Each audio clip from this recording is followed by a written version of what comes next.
Evening, everyone, and welcome back to another episode of the Healthy Reset.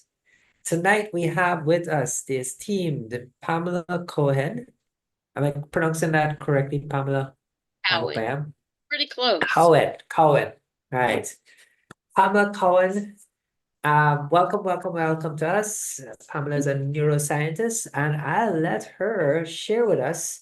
So we're back in our episode of the Healthy Reset as usual. I'm your host, Dr. Zainul Khan, and we have our co-host, Nurse Maria Joseph. So I'm going to pin everybody to the screen. All right, just give me a moment, pinning away. So as always, we'll ask everybody to, if you have any questions, post it in the chat. So a quick bit of housekeeping. If you have questions, you can raise your hand, which is in your reactions. If you're on an older version of Zoom, it's in the reactions. If you're a newer version, you probably have a button that says raise hand, right? If you're on your phone, you probably have to look on the reactions for it. If you are looking to ask a question in the chat, click on chat and you'll see the screen pop up on your right-hand side. And you can type in your message there. I will try to keep an eye on chat, but it's a little tough to do while doing the interviewing and so on. So we'll get to those questions maybe at the end, and we'll get them answered for you. What we'd ask is, as we go through the session, we'll go through as much as we can, and then we'll get into questions, a little Q&A session at the end for anything you want to ask or get to know more about. As always, these interviews are a little impromptu, a little conversational. We like to dive into topics as they come up. So we try to keep it interactive as possible. All right, so let's get going with Pamela. So Pamela, share a little bit about yourself and why you're here with us in the White Rose community. Okay, so why I'm here. So a little bit about my background. I'm a transformational leader specializing in the convergence of neuroscience, AI, and leadership development.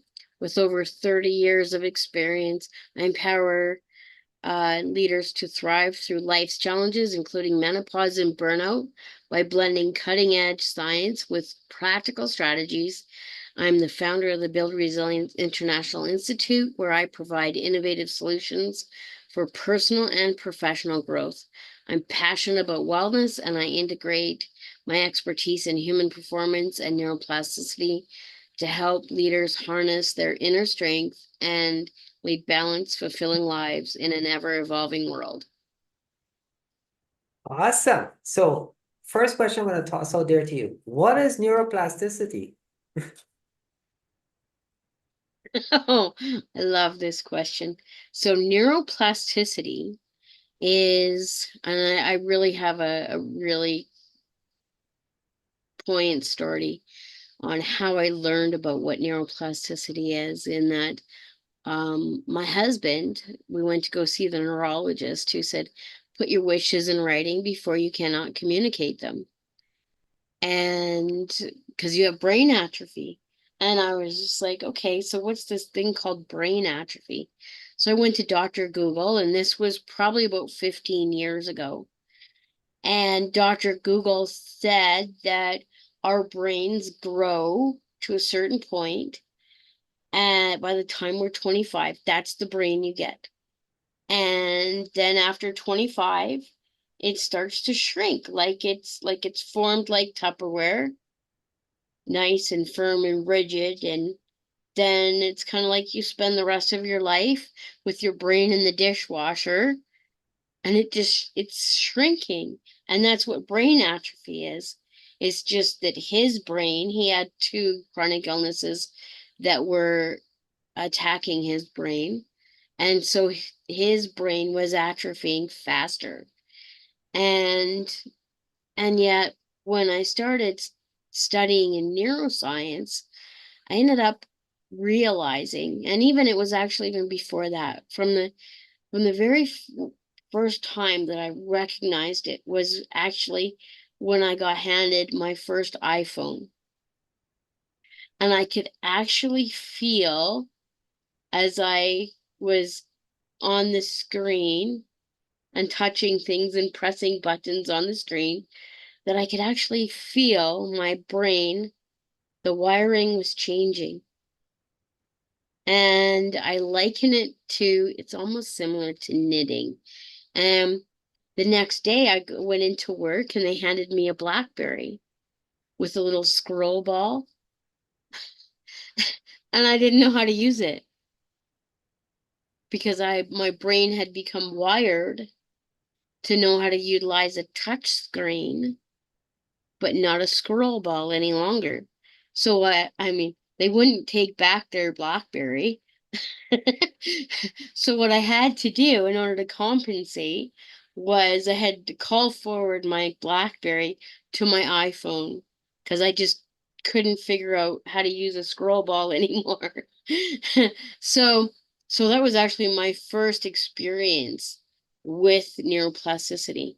And then I got the choice opportunity to study with Dr. Lenny Ramsey, who is a second generation neuroscientist. And she explained that that neuroplasticity, if we had an understanding of what neuroplasticity is, that we would be limitless. So neuroplasticity is really in actuality the ability to grow new neural pathways.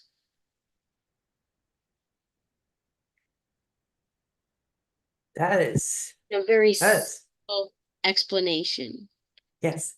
But that's a fascinating path, this explanation, I could say, simply because of the potential for learning. Mm-hmm. And Oh yeah, it's basically saying that there is no limit to learning, no matter how old you are. that's right. And as you know, in our community, we work with women and helping them navigate the menopause change. Mm-hmm. And that change has so many aspects of it, from not just the endocrine change where you have the drop in the hormones, but you have the mental change, physical change. There's changes in eyesight, there's changes in so many aspects of it. That is medical. There's a medical aspect of it where it makes you more susceptible to diseases and so on.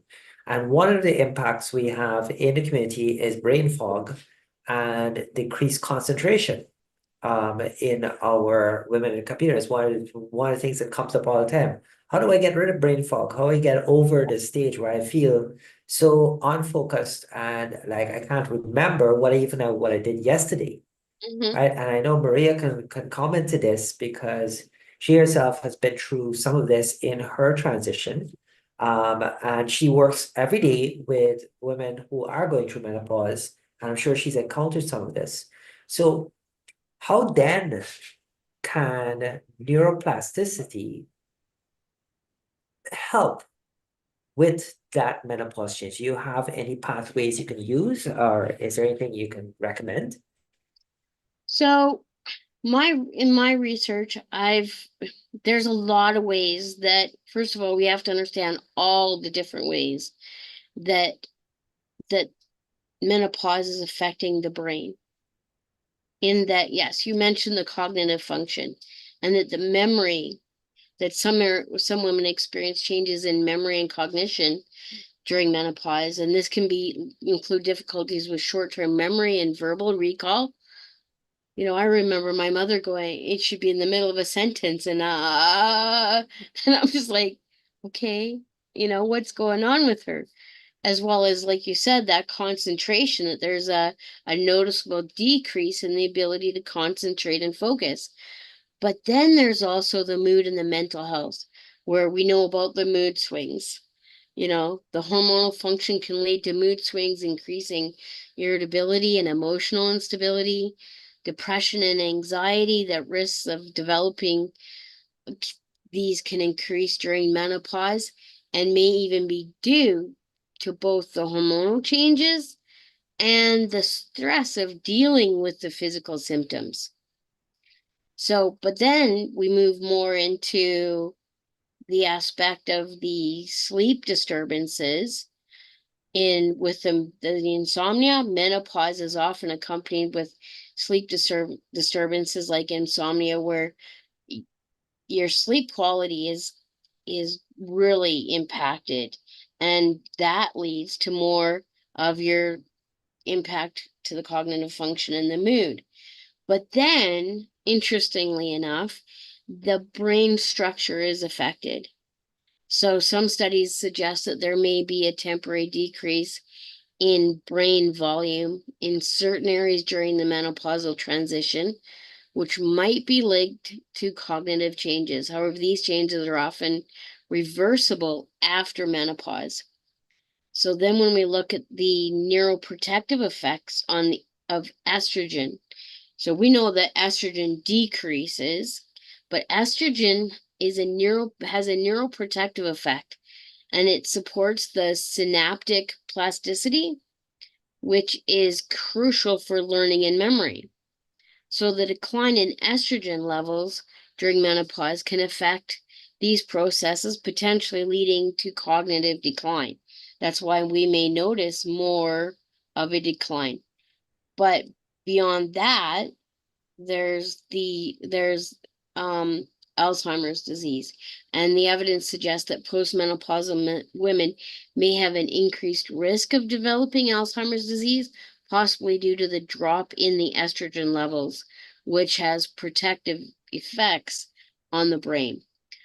But when we address these effects, it can that by involving lifestyle changes and focusing and maintaining our cognitive health and emotional well-being, and focusing on regular exercise, a balanced diet, cognitive training, and stress management techniques can also play a significant role in mitigating the brain-related impacts of menopause. Interesting. That's fascinating stuff. I mean, so we were saying that estrogen decline causes a cognitive change, right? And a behavioral change, but that can be fixed after the menopause change. So Mhm. let's go into some. I like in our community. I like to offer some practical tips on how to overcome these things. Yes, we can go into deep into the science and this confuse everybody. Um, No, no, and- let's not do that. but yes, Let's let's not do that. But simple. I like to keep it simple. I like to keep it practical. Mhm. When I work with helping women go through weight loss and achieve their ideal weight, what they should be at, I always say keep it simple because the minute you start getting complicated, then you get overwhelmed and you lose focus, and then suddenly you hit the plateau, or you lose the encouragement to continue, and then you see that decline, and the weight comes back on, and it happens, and it just frustrates you, right? So in this, especially when it comes to the brain, it can get very complicated very quickly. So I like to keep it simple. So let's start with the menopause transition stuff before we go into the menopause, post-menopause people. That transition, we know it can last 6 to 10 years, sometimes longer for some women, sometimes much shorter. The symptoms of menopause can vary. Some women can have no symptoms, and some women can have so many symptoms they feel completely overwhelmed and unable to even function. Mhm. Um, Speaking to that huge, broad spectrum of changes, right? And that I know that can be difficult because there's so much of it. Let's focus on the brain. Okay. What would you do in the transition period? Is there any practical tips you can suggest that could help with that change in cognition? The two parts, change in cognition and then change in behavior. Mhm. So what would you do? Let's start with the cognition part of it first. Okay. So I'm actually going to also talk from my personal experience in Wonderful. in that I'm going to tell the world I'm 55 years old, and 55 years young. I didn't know that I was even in menopause. Okay? It's just all of a sudden, it's just like I'm experiencing like, well, I had my first hot flash at 31. So that was, those were normal, right? But when it got really bad in the last few years, there was a lot of depression and anxiety that came in.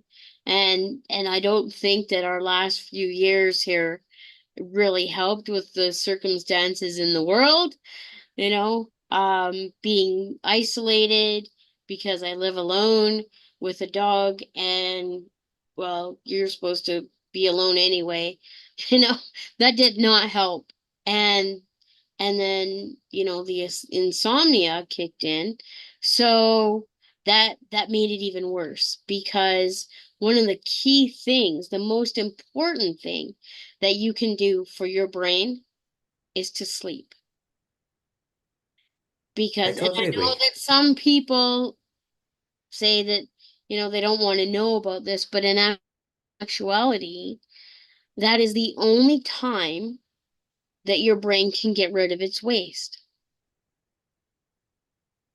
So so if you don't feel very well the next day after you've not had a good night's sleep, it's because of the fact that you haven't gotten rid of the day before's waste.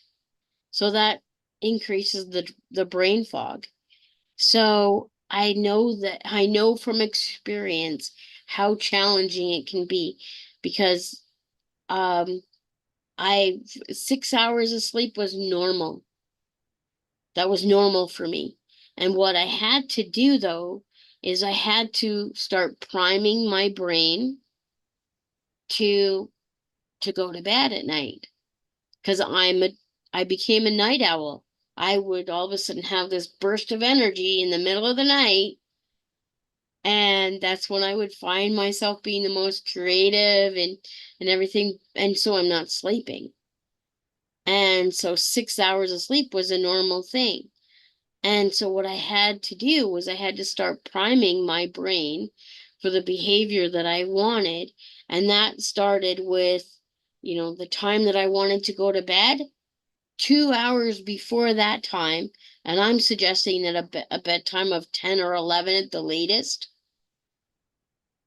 because you want to make sure that you're getting into those really good REMs, like that deep sleep stage of sleep, before 2 o'clock. You want to have 4 stages before 2 o'clock in the morning. So, so what I had to start doing was at like 7 or 8 o'clock at night, I would go into my bedroom and I'd pull back the covers. Just that simple action that would tell my subconscious it's time to start going to bed. Because our subconscious runs on 6 degrees of time, that priming what has now become automatic. I don't even think about it. I just know that 2 hours before I want to go to bed, I'm automatically going to my bedroom and pulling back the covers. The other thing that is so important is no overhead light. I found myself that I would be in my recliner at night and I would have this lamp over top of my head, like most people do, because that's where you read, or, we want to be in where it's well lit. The thing is that the more light you're letting in, the more it tells your brain it's not time to go to sleep. And so there is a part of epigenetics that comes into this, because our ancestors, they didn't have lights, the ability to light the house 24 hours a day. And so we need to, so they would, as the sun would set, they would light the lamps or the candles. So it would be a lower light. And so that's what we need to prime our brain to say it's time to start getting ready for bed. So for me, there's only one light that's on in the house after 8 o'clock, and that's the light that's on the stove that's flashing, it's shining down onto the stove, so you can still see safely, but there's no bright light because you're wanting to tell your brain it's time to get ready to go to sleep. And after a number of years of this, it's pretty much automatic. And even to a point now where I'm, 6, 7 o'clock at night, I'm starting to yawn and I'm starting to want to go to bed. And I even, start changing into pajamas and start getting into my bedtime routine 2 hours before I go to bed. Because, you know, that's it's and having it to where you don't work after a certain time. So for me, by that time of the night, I may be doing something that's more relaxing, that's more in the way of being more creative and playful, like I've actually taken up coloring again.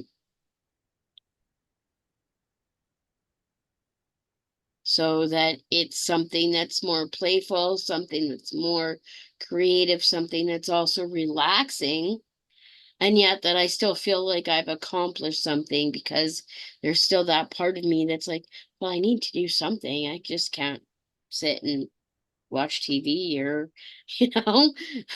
So that's a key thing is the sleep. The other thing is the exercise, is making sure that you're getting at least one walk in a day.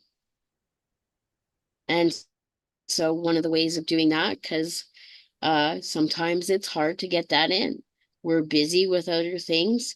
So when you get out of your car and your foot touches the driveway, that's your nudge to take a walk around the block before you go into the house.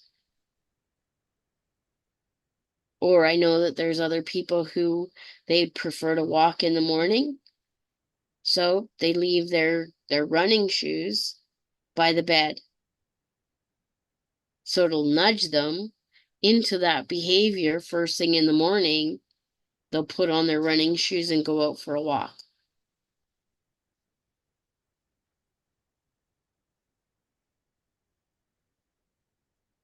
This is some excellent stuff. I mean, you're talking about things like getting rid of waste in the brain, um, which is those amyloids that develop, that build up, and that leads to the potential for Alzheimer's and dementia.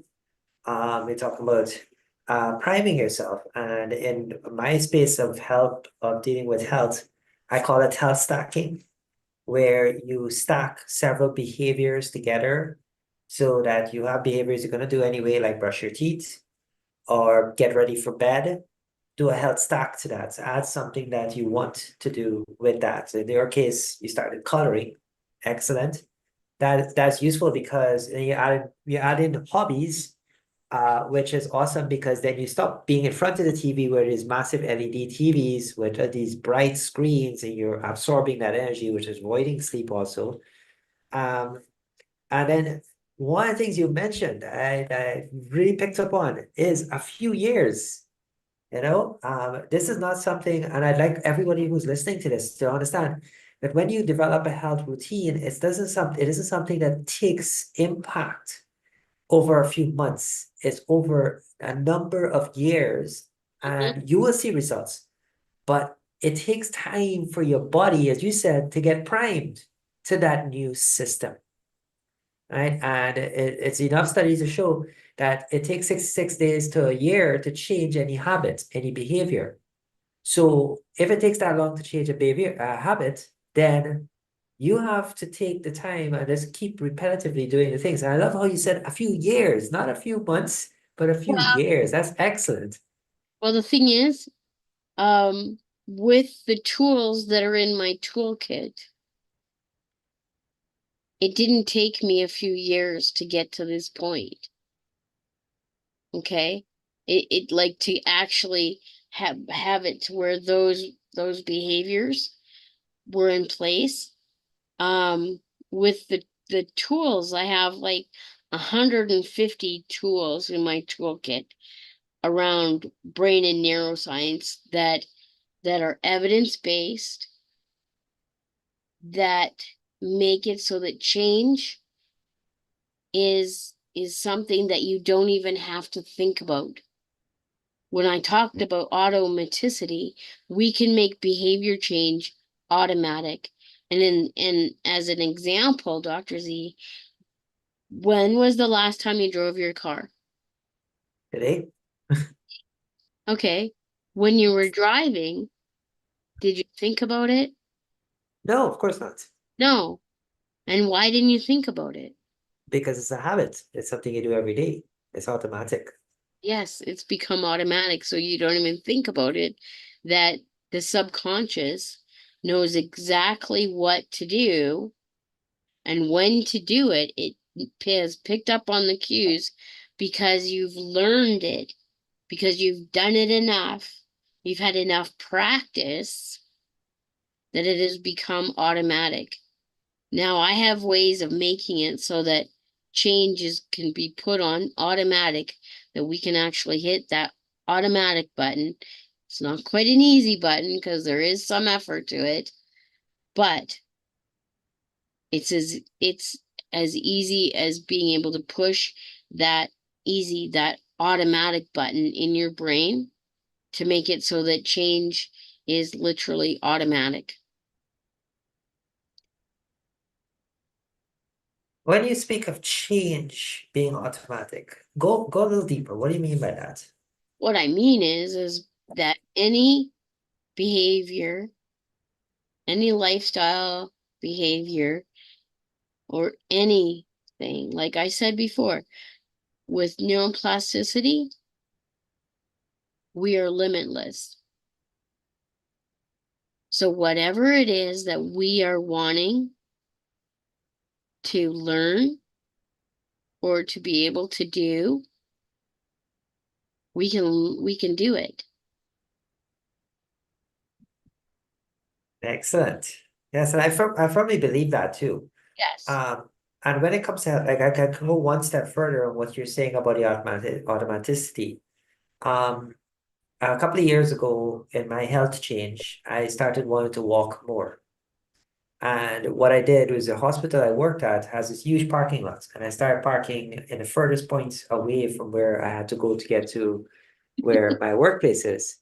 And I realized after about a year of doing this, I started automatically parking there, Yep. right? And even on days when I was going into the hospital, just a pickup, like I would go in just pick up something and leave, I would go park there and I'd have to tell myself, oh no, just go park closer because you're just running in and running out. And that's how automaticity works. It really gets you into that space where you start doing this action that you don't think about anymore. But when it comes to a health action, it's a healthy action. So that's contributing to improvement of your health. Mm-hmm.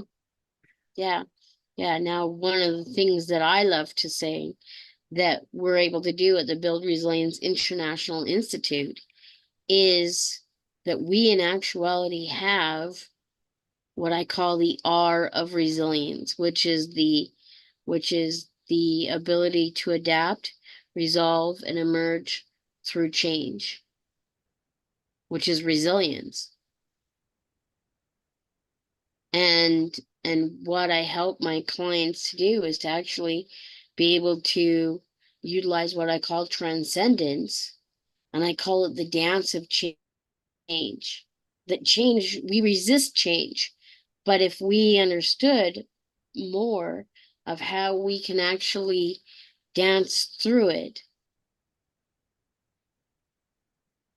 that we wouldn't resist change by utilizing the method of adapt, resolve, and emerge, which is the R of resilience. This change of menopause, we no longer would need to go, oh, she's having that change. And, when I heard that, I'm like, oh, it must be just one change. And then when I got into menopause, I'm like, I wish somebody would have told me about all the ways that menopause can affect your life. Like all of a sudden my hair is really dry and frizzy and my skin isn't as like it feels like it's all dried out and and you got hot flashes all, and you're just like in the dead of winter and your husband's telling you go outside, pitch a tent.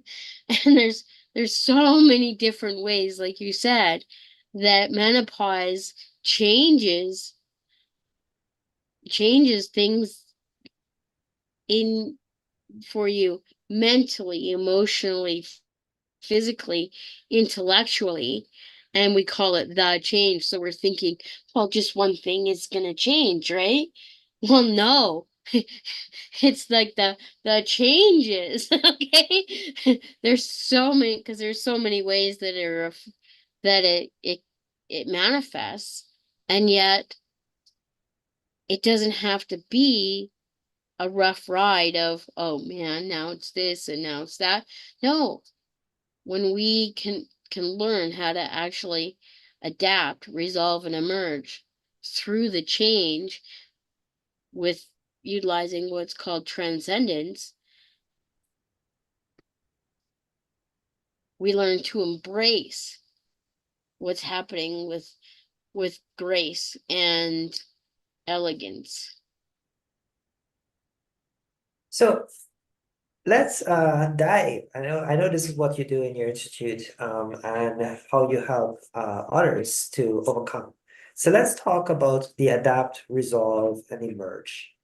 In menopause, is there a practical way? And I see Maria is raising her hand. So before I dive into my question, Maria, what's on your mind? I just wanted to interject here. I didn't want us to get run away on that particular topic. Why? I wanted to ask something that is so distressing to many women, and that is something that is part of my family tree, Alzheimer's, right? Mhm. And on reading on Alzheimer's, there are three types of behavioral triggers, right? That makes Alzheimer's show its head, to make it simple, to say it as simply as possible. You have the agitation, delusions, and hallucinations. Now, these are things, especially the agitation. Agitation can be caused by a number of things. For example, emotional distress, for example, deaths in your family, things that we really have no power over, right? That could be a very, very serious trigger to get you into this mental decline. Um, I just would like to know, it is a frightening thing for me to think about, because I took care of my grandmother and I saw how she deteriorated. And have an aunt that is going through that now and another aunt that had it. And I would like to know, I believe prevention is better than cure, right? I would like to know for myself and for my patient, what are some tips that I could use to help to be able to cope, to reduce my chances of getting Alzheimer's, if possible. Okay, well, first of all, to keep learning. And it doesn't matter what it is that you're learning. In that, I'm actually almost finished my book called The Edge of Education.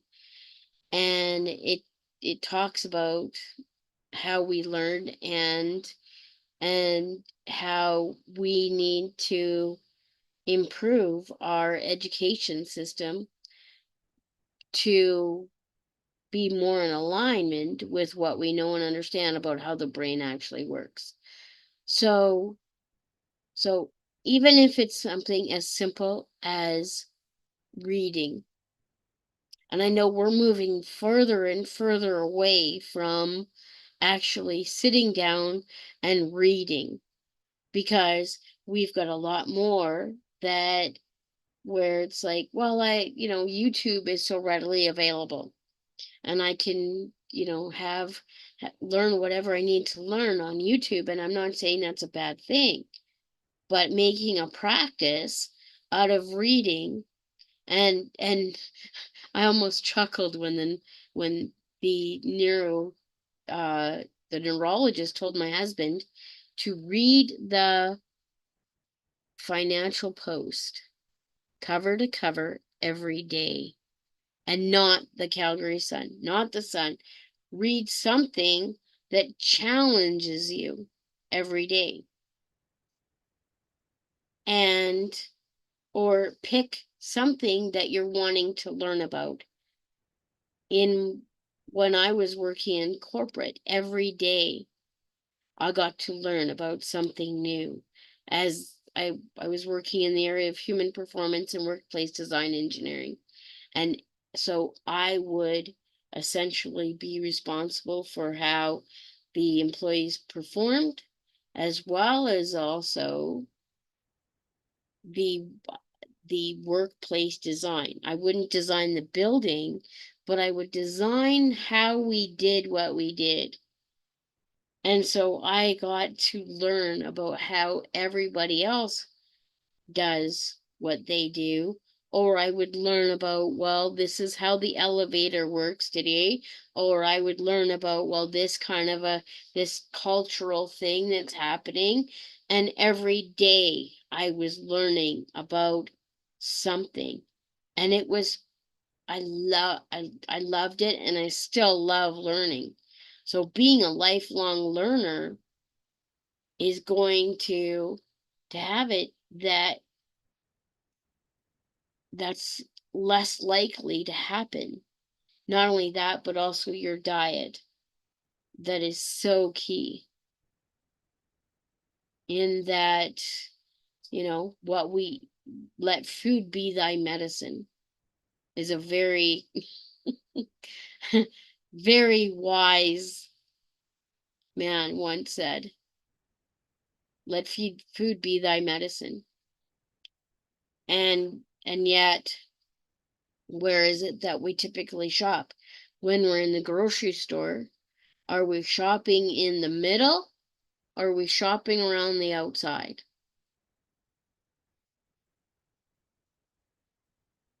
You notice how the better food for you is on the outside of the store and not in the middle? Yes. Yes. Yes, because our brains actually need to have oils, and it also needs sugars, and it also needs to have oh no, it'll come to me. Amino acids. And where do we get that? From fresh food,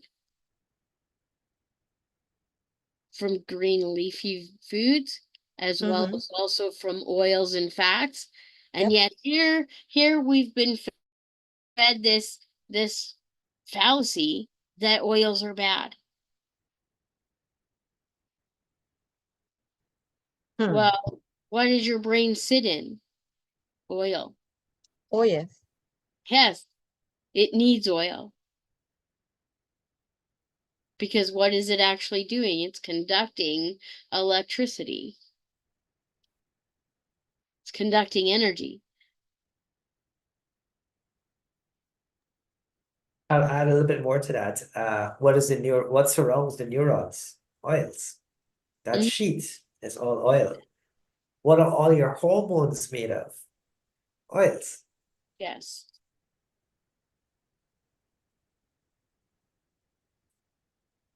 And actually, that is what we emphasize in our diet aspect of our program, the importance of fats, because it has been demonized in modern time. Mm-hmm. But I didn't make a link to it 100% in terms of Alzheimer's. So I'm glad for the reminder. Yes. Now, this isn't necessarily for the brain, but it is also helpful in in that in menopause, we're more likely to develop osteoporosis. So making sure that we have dairy is also very important.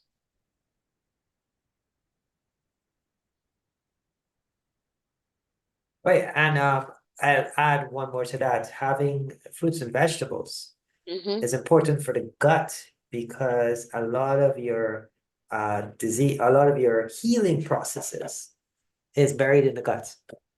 And if your microbiome, if that gut biome is not healthy, and that is, you have an unhealthy biome if you're eating a lot of highly processed foods, a lot of too simple sugars, right?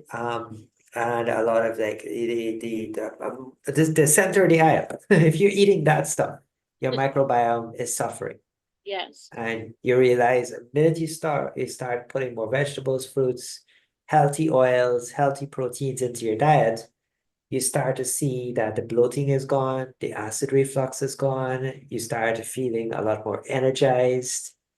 And your gut just starts to, you really feel a difference in what is going on in there.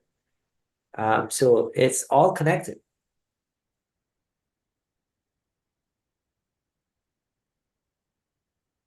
So Maria, does that help with your question? Yes, yes, it fills a lot of gaps. You know, it's a lot more to learn, but actually I have something to work with, you know, so I could do more reading into that aspect of it. And honestly, Thank you. neuroplasticity has been around for a while, but it's more of a modern term. That's a recent development that is actually changing a lot of what we know about neuroscience and the functioning of the brain. And it's still a lot to learn there. So all that we knew about Alzheimer's, that may change in the next 10 years. Or in dementia, all those things will change in the next 10 years. So I mean, you mentioned learning. Number one thing to do, keep learning. Don't ever stop, keep reading. The more difficult it is the more you challenge your brain, and the more it will be functional and more active.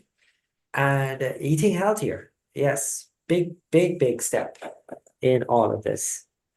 So I know we were talking about the adapt, resolve, and emerge. So I'd like you to give us this one example of how adapt, resolve, and emerge can be used during menopause to help with that neurological change that is occurring. And as you said, there's so many different changes in menopause occurring. I don't want us to get too scattered on all of them, but focusing on one thing, which is the neurological change that is occurring. So when it comes to adapt, it's about, well, learning new ways and embracing. And I think that embracing comes when we resolve that, hey, you know, I can't keep looking back and saying, I wish I was 25 again. There were things about being 25 that weren't the greatest. I mean, we can always if we keep looking backwards, we never do move forwards. And that really and truly, like I kind of liken it to where I come from, where I live. There was a lot of buffalo at one point in time. And the buffalo, you know how they get through a storm? They run into it. Because when they run into it, they get through it faster. And so when we embrace, and this is where what I help people with also is the emotional intelligence piece, embracing the emotions that come along with that change as well, and learning to accept where you're at and saying, you know what, my whole life doesn't have to end just because certain things have ended, right? Just because I'm no longer able to conceive and bear children doesn't mean that I can't still be creative and create other things. I'm in the middle of creating a multi-billion-dollar company, And for me, it's like having a whole new child. And so when we learn to embrace and look for the opportunity in the problem,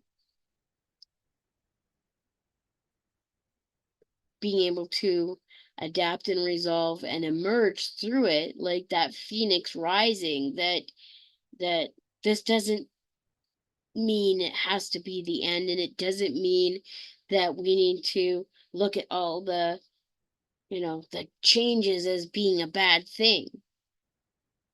Yes, there's going to be changes, and some things are going to be, when I ended up finding out that I had osteoporosis as a byproduct of my menopause, how I found that out, because we have a very reactive medical system here in Canada. I was at a meeting. I dropped my phone on the floor. I bent down to pick it up, and I leaned against the arm of the chair, and I heard pop. And with my medical training, I know that pop is not a good thing to hear. I'd actually fractured some ribs just by leaning on the arm of a chair. And so so I ended up, being diagnosed with osteoporosis. I didn't even know that I had it. I mean, shouldn't we have caught it when I had osteopenia, which is just the beginnings of it? So to be having it to where, oh, well, no, actually. So now it's like, okay, great. Now I have to play this game of catch up.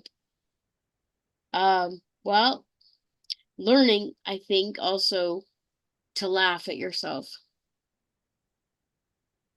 to find joy, and find the humor in it of, gee, how would you ever know that just leaning over on the arm of a chair could result in fractured ribs?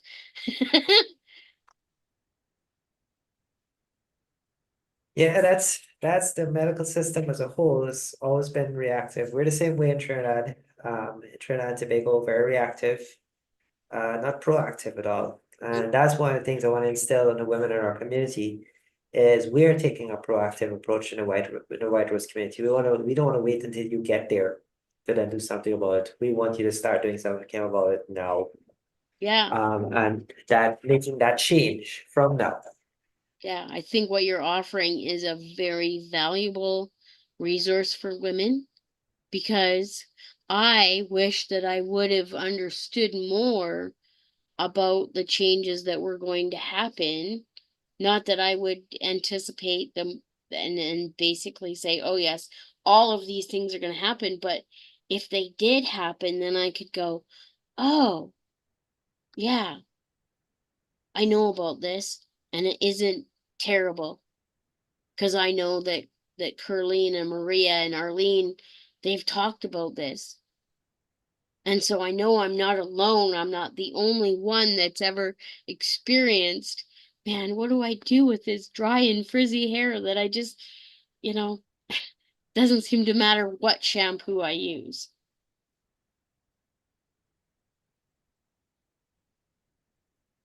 Yeah, and it's not just that, but also not just having the information, the Mhm. education on what's going to happen, what's happening, what could happen, but Yes. then what can you do in that moment? As you said, and emerge at the other end of it, feeling relieved, revived, and ready to go. Yeah. So I look at it as more of, I use the acronym REST. And REST stands for, that R is to restore. And restore is really an interesting word when you think about it, because there, or to replenish rather. There's no word in the dictionary called plenish. And what that tells me is that we already have everything that we need. Okay?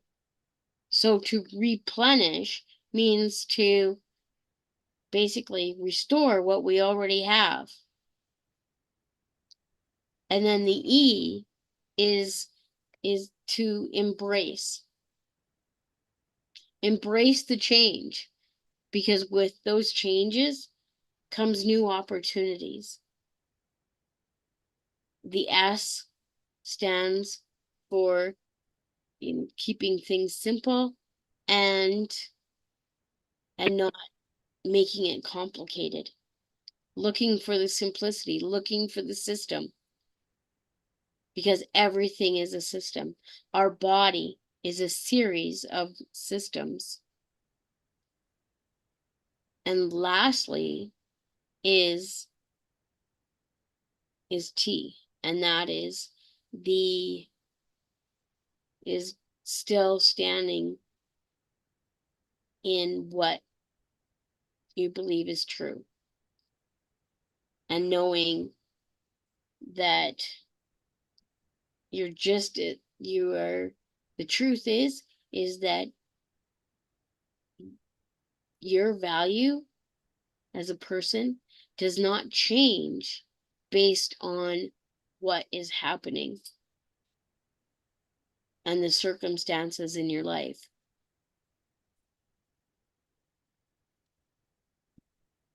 Excellent words. Thank you for that.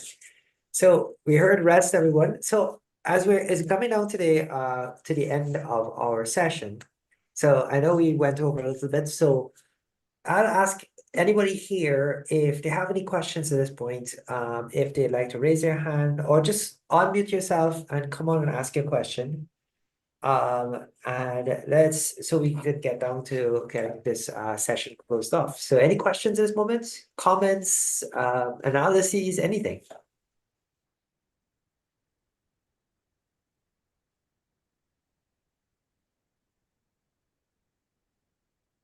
All right. Seems Wow. like there's no questions coming our way. So and now Just we can me? keep It's yes. just me. Yes, Maria. Yes, Maria. Fire away. I would just like to comment and say, that I mean, we've had a few people on talks, Tuesday's talks that and I found that this time this is really practical.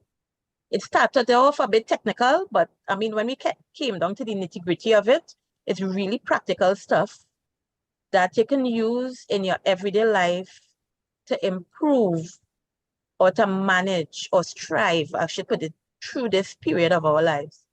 And I like the part that you said, it's like not because you cannot bring forth a child or conceive again during this time, that doesn't mean that's the end of your creativity.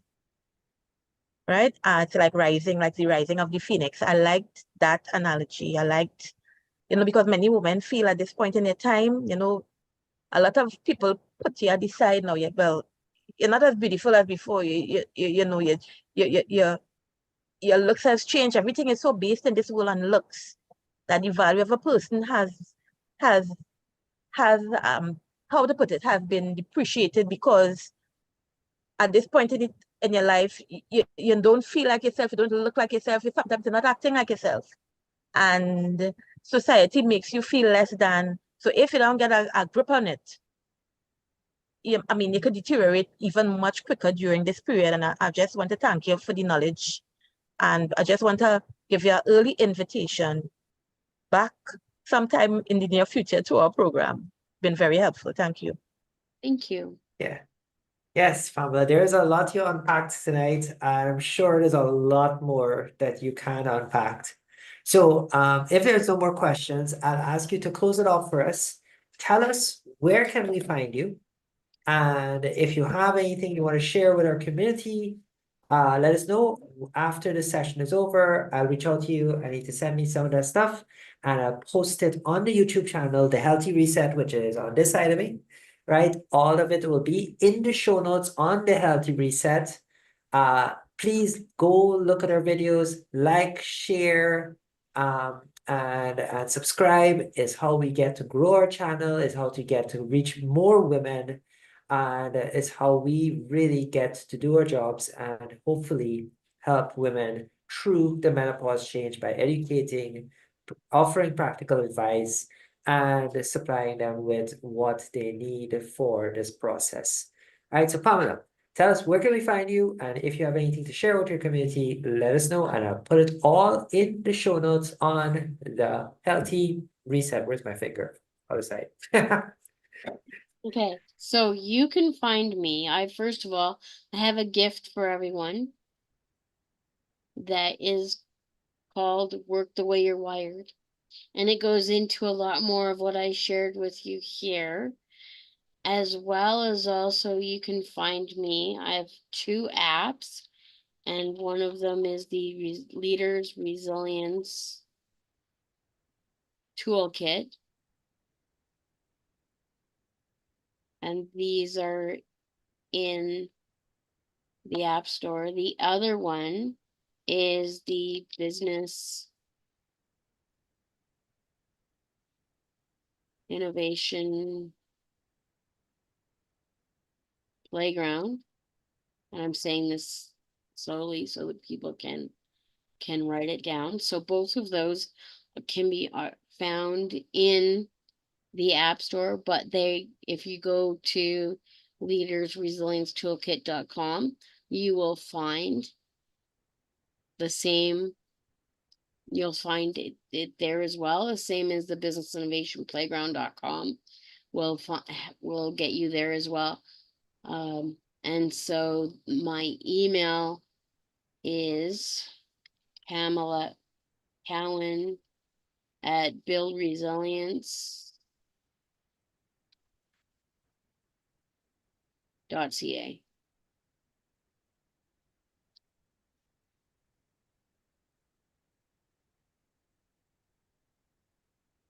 Awesome. So I'll post the link to, okay. So that's Leaders Resilience Toolkit in there. Everyone, I will have all these links posted. You'll get them by tomorrow in our follow-up to this session. It will be on, as I said, on the YouTube show notes. Go look there. The links will all be there in the description. You can find them there. Pamela, thank you so much for tonight. As I said, we could have gone so much deeper. There was so much more to unpack here, but I'm glad that we, as Maria said, we gave some value. And hopefully some of the things we suggested tonight will help help the women who are in our community, the listeners on YouTube, to get a little bit closer to finding some resolve of their menopause symptoms. And as you said, it's all about emerging the other side and just accepting where you are. A little bit of gratitude goes a long way, and just knowing that this change will come to an end a lot sooner than you think. But just going through it step by step, keeping it simple, and then finding your own true purpose in it.